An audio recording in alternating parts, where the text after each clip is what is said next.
ئیماندارانی خۆشەویست، خوشک و براوە ڕێزەکان،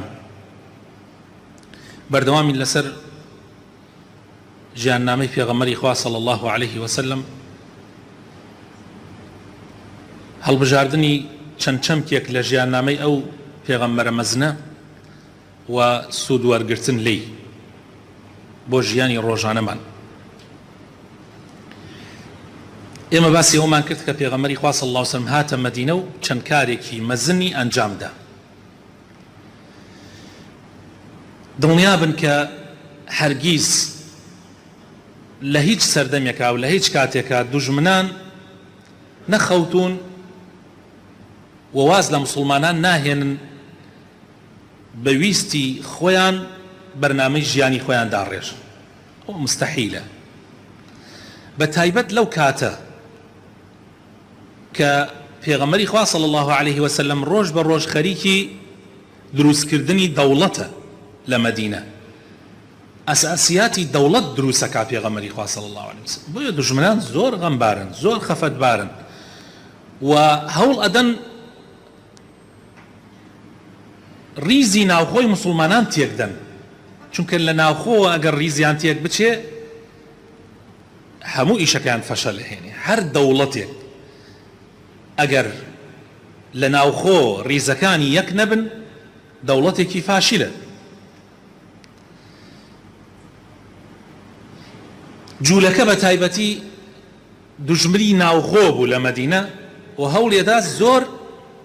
لە ناوخۆ وەزعی مسلمانان تێک بدە. بۆیە تەماشاکەن خۆشەویستەکانم، کابرایەکیان یەکێ لە گەورەکانیان کە شاسی کوڕی قەیسی یەهودی بووە، ئیمامی تەبەری بۆمانەگەڕێتەوە ئەڵێ کابرایەکی زۆر بێدین بوو، زۆر کافر بوو و زۆر دژایەتی مسلمانان نیشیە کرد. ئەم کابرایە ڕۆژێک تێپەڕ بوو بەلای کۆمەڵێک لە مسلمانانە تەماشای کرد ئەو دوو عەشرەتەی کە پێش چەند ساڵێک بەر لە هاتنی پێغەمبەری خوا صلی الله عليه وسلم خوێنی یەکیان ئەڕێژ. 100 ساڵ بوو جوولەکە لە بەینیانە بوو بۆ تێکدانی نێوانیان. هەرچی جەنگاوەر و پیاوی لێ هاتوو هەیە لە نێوانیانە کوژرا. و ئێستا محەممەد بەم دینە تازەیە جارێکی تر هەمویانی خستە یەک و ڕیزیانی کرد بە یەک ڕیز. زۆر بێتاقەت بوو لەمە. یەکێک لە گەنجەکانیان هان ئەدا و هەندێ شعری فێر ئەکا، بە تایبەت ئەو شعرانەی کە لەو کاتەیە لە کاتی جەنگی نێوانی ئەو دوو عەشرەتە لە عەرەب وتراوە لە کاتی جەنگەکانە، بە تایبەتی ڕۆژی بوعاث کە ڕۆژێک بوو جەنگێکی زۆر خوێناوی لە نێوانی ئەوس و خەزرەجا ڕوویدا بوو کە بە سەرکەوتنی ئەوس کۆتایی پێهات بوو. باسی ئەو کاتەی هەڵەدایەوە شەڕی نێوانی ئەوس و خەزرەج لە ڕۆژی بوعاث. هانی داوتی بڕۆ نێوانیان و هەوڵ دە نێوانیان تێکدا. ئەمیش چوو لە کاتی دانیشتن و دەمەتەقلێکردن و ئەمانە هەندێ لەو شعرانەی وت حەماسەتی خەزرەجیەکان هەڵسا کە لەو شەڕە ئەوان دۆڕابوون و یەکسەر دەستیان کرد بە قسەکردن و ئیترۆکو چۆن بڵێ حمیەی جاهیلیەت، گەرمی نەفامی لەگەڵ ناوهێنانی عەشرەتە لە مێشکی ئینسانە سەر هەڵەداتەوە. هەر باس عەشرەت کرا، ئەمان دەستیان کردە وەسفدانەوەی خۆیان، ئەوانیش دەستیان کردە وەسفدانەوەی خۆیان و پیاوەکانیان کە لەو جەنگانە کوژراون یەکسەر هەردوو لە پەلاماری چەکیاندا و داوای چەکیان کرد. یعنی لەوەیە بوو شەڕ جارێکی تر دەست پێ بکاتەوە لە بینی ئەم دوو عەشرەتە کە ئێستا زۆرینەیان مسلمانن. یەکسەر یەکێکی عاقڵیان خەبەرە گەێنێتە پێغەمبەری خوا صلی الله عليه وسلم کە پێغەمبەری خوا صلی الله عليه وسلم خەبەری ئەبێتەوە ئەکەوێتە نێوانیان بە پەلە خۆی و هەندێک لە ئەسحابەکانی مهاجرین ئەبوو بەکر و عومەر و ئەوان دێنە نێوانیان و یەکسەر پیان ئەڵێن پێغەمبەری خوا صلی الله عليه وسلم فەرمێ ئەتەدعون الجاهلیە وأنا بين أظهركم. جارێکی تر هەم دووبارە گەڕانەوە بۆ ناوهێنانی جاهلیەت و عەشرەت و عەشرەتبازی لە کاتێکە کە من لە نێوانتانە دوای ئەوەی خوای تەعالا بعد أن أكرمكم الله بالإسلام دوای ئەوە خوای تەعالا ڕێزی لێنان و کردنی بە مسلمان جارێکی تر ئەگەڕێنەوە بۆ شتە بۆگەنەکە وقطع به عنكم أمر الجاهلية وألف بينكم دعوها فإنها منتنة واز لم بانقواز بينن بانقوازي جاهلية بانقوازي عشرتايتي ونفامي وازي لي بينن براسي أما بوغنا برات ناو هر ملتك و أي جنينية عشرة قوم أوانا أوان باشا كلا سنوري خوي تيبرنكا كلا سنوري خوي تيبري كد جيش تكاتي أوي كوا أم بكاتا الشمشيرة أو بكاتا الشمشيرة أم بكا بتشكا أو بكا بتشكا لحقنا حقا كوا أبو أما بوغانية أما تيداني ريزي ملتا جاء أم قصاني في غمري خواه صلى الله عليه وسلم وكو أوابو آوي سار بكي بسري آقرا زور پشیمانەوە بوونەوە سەحابەکان زۆر پەشیمان بوونەوە بەڵام ئەوان سەرەتایان بوو لە ئیسلامەتیە نەحەقیان مەگرە جارێکی تر بیر لە عەشرەتایەتی و لە قەومایەتی بکەنەوە بۆیە زۆر پەشیمانەوە دەستیان کرد بە گریان و باوشیان کرد بە یەکتریە ئەوسەکان بە خەزرەجەکان و خەزرەجەکانش بە ئەوسەکانە خوای تعالی ئەم ئاەتانەی دابەزان لە قورئانی پیرۆز لە سوورەتی ئالی عیمران ئاەتی 99 تا 105 خوای تعالی فەرمێ قل يا أهل الكتاب لم تصدون عن سبيل الله من آمن تبغونها عوجا وأنتم شهداء وما الله بغافل عما تعملون بيان بڵێ ئەی پێغەمبەری خوا صلى الله عليه وسلم ئەی ئەهلی کتاب ئەی جوولەکە على ئەساس ئێوە ئەهلی کتابن ئێوە ئەبێت چاکساز بن ئەبێت چاکەکاری بکەن بەڵام بۆ ڕۆن ئەبنە مایەی فیتنە و ئەتانەوێ ئەوانەی کە ئیمانیان هێناوە بینیان تێک بدن حەزەکەن لار بنەوە لە ڕاستە ڕێگا لا بدەن و لار بنەوە لە کاتێکە ئێوە خۆتان شایەتن ئەزانن ئەم دینە حەقە ئەزانن ئەو لاربوونەوە لاریە و خراپەیە وما الله بغافل عما تعملون بەڕاستی خوا بئاگان نییە لەم کارە پیسەی ئێوە کە ئەیکەن ئەم جا خوای تعالی ڕوەکاتە ئیمانداران و فەرمیە یا ئەیها الذین آمنوا ئەی ئەوانەی کە ئیمانتان هێناوە إن تطيعوا فريقا من الذين أوتوا الكتاب يردوكم بعد إيمانكم كافرين أجر بجوي هندي لأهل كتاب بكن لو عنيك ناو خواني أنا مسيحي يعني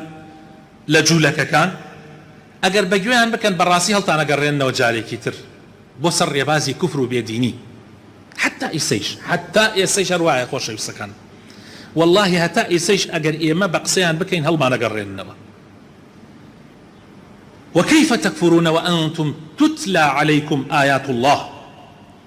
وفيكم رسوله ومن يعتصم بالله فقد هدي إلى صراط مستقيم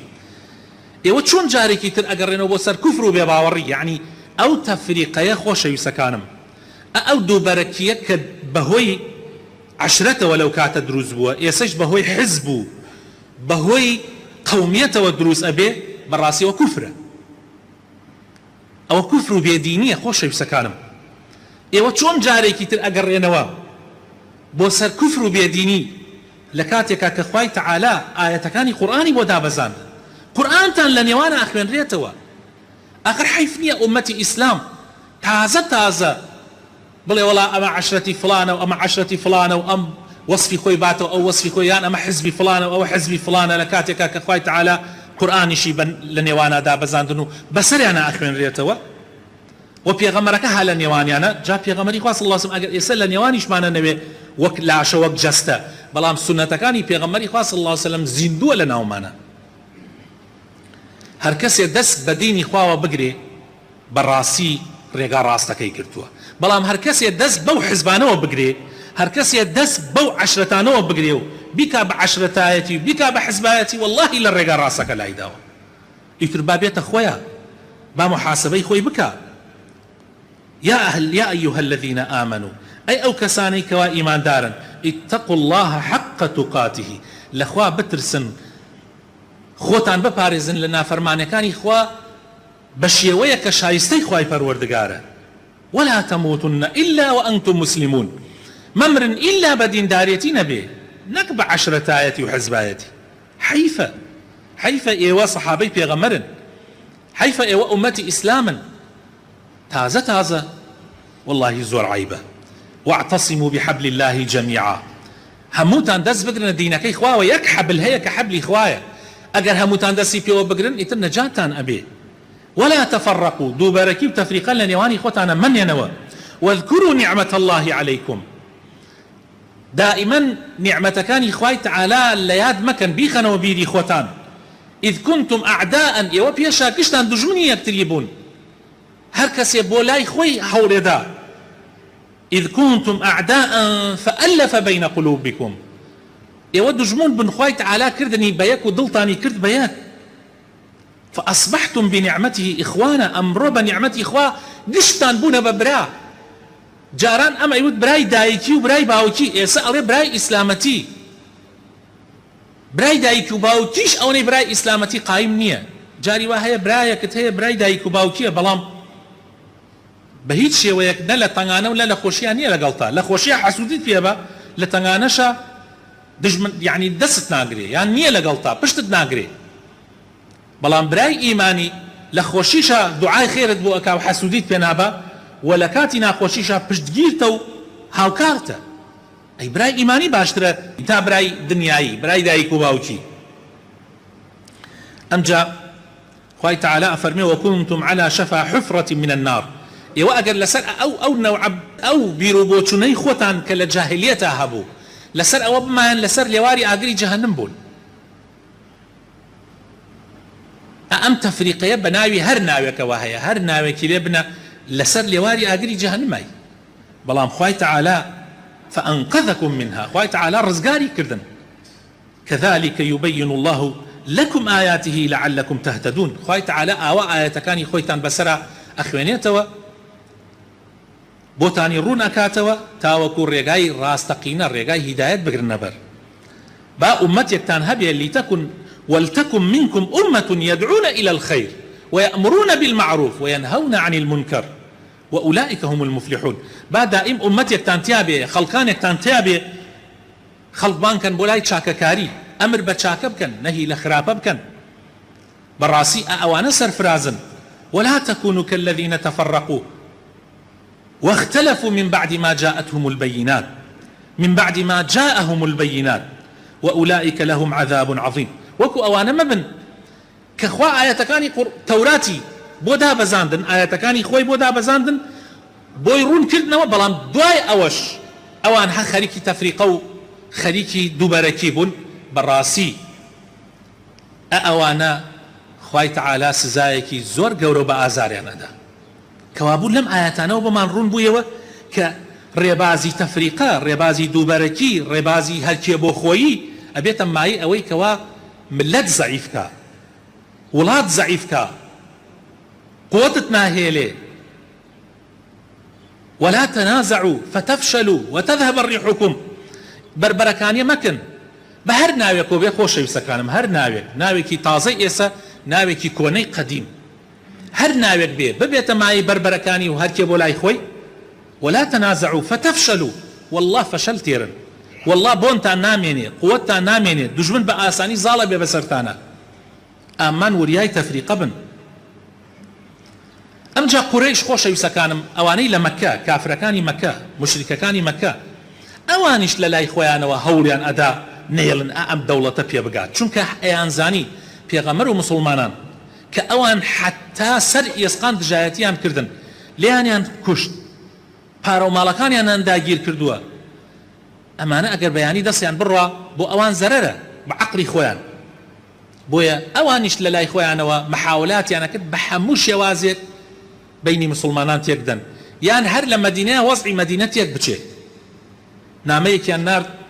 بو سري مشركة كان عبد الله كري أبي كري سلول كقوري خزرج بو أما بتمابو بمليكي مدينة بيش بيغمري خواه صلى الله عليه وسلم أم كابرايا يشتا نبوه مسلمان عبد الله كري أبي أما تشيروكي أم بياو دريجة لدهاتو شباس يبيسين نامەیەکیان نارد وتیان ئێوە داڵدەی محەممەد و جەماعەتەکەیتان داوە پەنایانتان داوە ئێمەش واستان لێ نایەنین بەو شێوە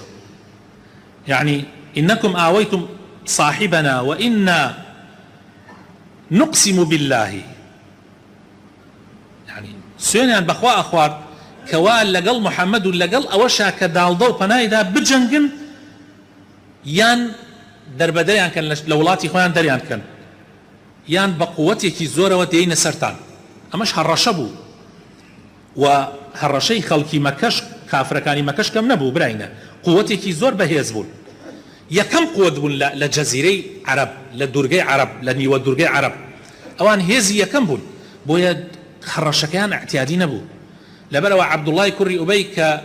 خۆی هەر بە تەمای شتێک بوو هەر قینی لە پێغەمبەر بوو صلی الله علیه وسلم هەندێک لە مشریکەکان کۆ ئەکاتەوە بڕیار ئەدا لەگەڵ پێغەمبەر و لەگەڵ ئەوانەیە کەم لەگەڵیان مسلمان بوون شوێنی کەوتون لەگەڵیانە بجەنگێ قواتێک کۆ ئەکاتەوە لە ناو مەدینە ئەمیش کێشەیەکی گەورەیە با مشریکەکان لەگەڵ مسلمانانە بێ یعنی هەردوو تەرەف مسلمانیش نەبن بەس کێشەیەکی گەورەیە لە ناو وڵاتێکە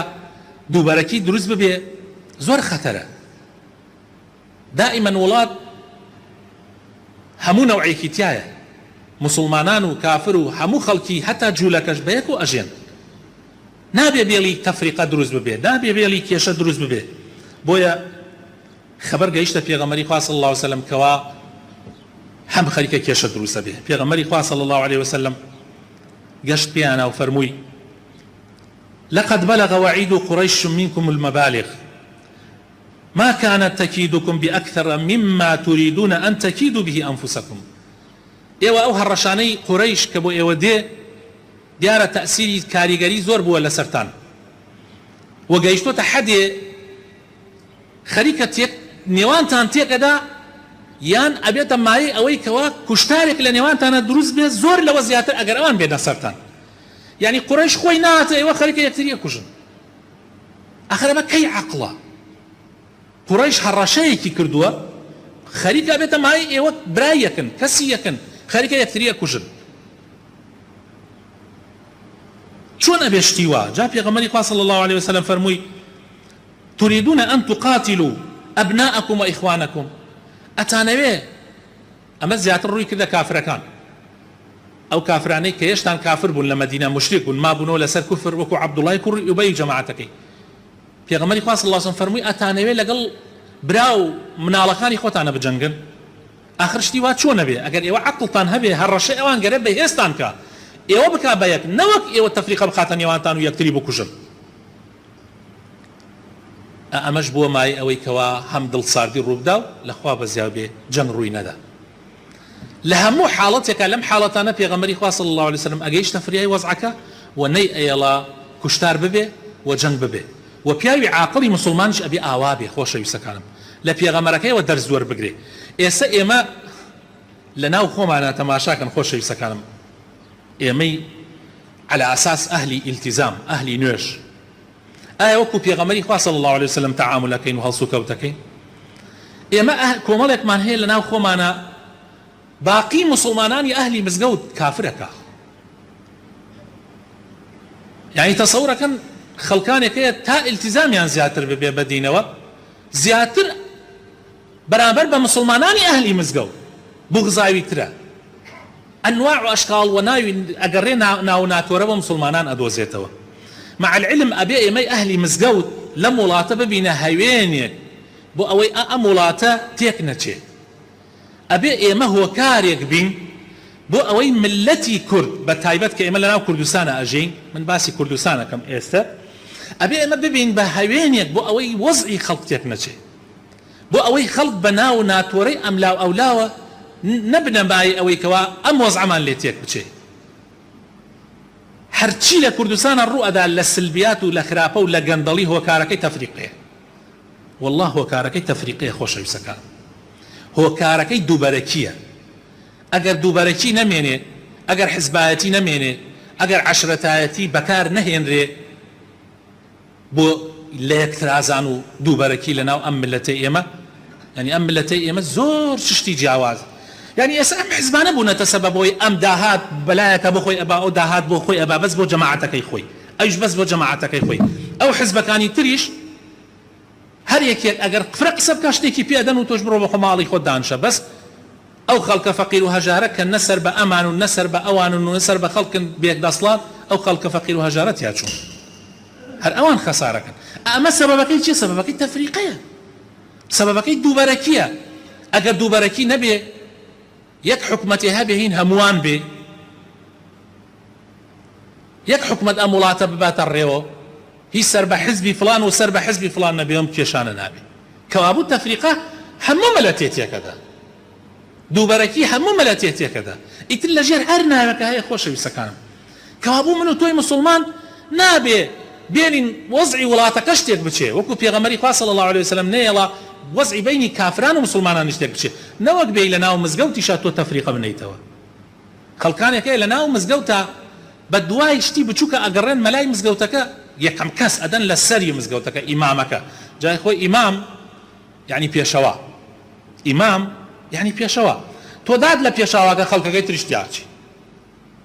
ئیتر تەواو تۆ کەوتت پێشەواکە کافرە، کەوتت پێشەواکە مبتەدیعە، ئیتر خەڵکەکەی تر شەروایە. شتە وردەکان کۆ ئەکەنەوە، بەو شتە وردانە تەفریقە دروستەکەن لە ناوی مسلمانانە. مع العلم ئەبێ ئەهلی مزگەوت هەوێن بن بۆ هەمووان، هەمووی بکەن بە یەک. ئایا ئێمە وەکو پێغەمبەر معامەلاکەین؟ یا ئێمە لە پشتێکی شۆ نوێژ ناکەین؟ کابرایە شتێ جوانی نووسی بۆ ڕۆژە نووسیبووی کاکە ئێمە لە ناو یەکە نامان کرێ، گشتمان ئەهلی یەک مزگەوت، یعنی لە کوردستانە هەست حتا دوو مەزهبیش نییە، نەک دوو دین. ئیسا شیعە و سونە لە خوار هەیە، بەس لێرە شیعە و سونەشمان نییە، بەگشتی سونەیە. لە شوێنەکانی تر وڵاتەکانی تر وەکو میسر حەنەفیان هەیە، مالیکیان هەیە، شافعیان هەیە، حەمبەلیان هەیە. ئێمە لە وڵاتی ئێمە گشتی شافعی مەزهبە، هەتا مەزهبەکەشمان یەکێکە.